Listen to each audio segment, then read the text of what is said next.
عليكم ورحمة الله وبركاته. أحبابي وأصحابي الأهلاوية الرجالة في كل مكان، يا رب تكونوا بخير وعلى ميعادنا زي ما احنا كل يوم بأخبار جديدة. يلا بينا نسمعها ونطولش عليكم. وقبل ما نروح لأخبارنا كالعادة بحب أفكركم باللايك والشير والاشتراك في القناة عشان أقدر أواصل. شرفوني وكتروني ونوروني في القناة. يلا بينا على أول خبر. الأهلي استقر على عودة إليو ديانج من بداية كأس العالم للأندية.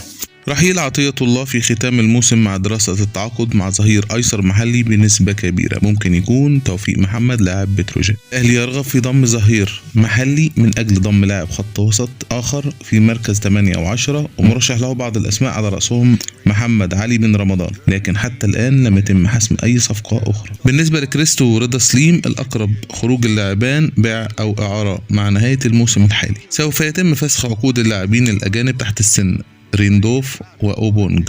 الجول. الأهلي تلقى عرض من فالنسيا الأسباني لضم مصطفى شوبير، والإدارة جلت الرد لما بعد ضغط المباريات الحالية. الأهلي يعتزم خلال الأيام الحالية إبرام عقد رعاية تاريخي لبطولة كأس العالم للأندية، وسوف يكون من أكبر عقود الرعاية في التاريخ، والمبلغ المالي كبير جدا. إعلان انضمام أحمد سيد زيزو للأهلي سيكون أول يونيو، وهناك 3 شركات في سباق على التعاقد مع زيزو ليكون أول إعلان هيظهر فور إعلان الأهلي. وسام أبو علي سيخضع لتقييم طبي يوم الثلاثاء للتأكد من مدى جاهزيته، والمؤشرات إيجابية. اللاعب تدرب في جنوب أفريقيا آخر يومين بشكل جزئي ولم يظهر عليه أي تأثر.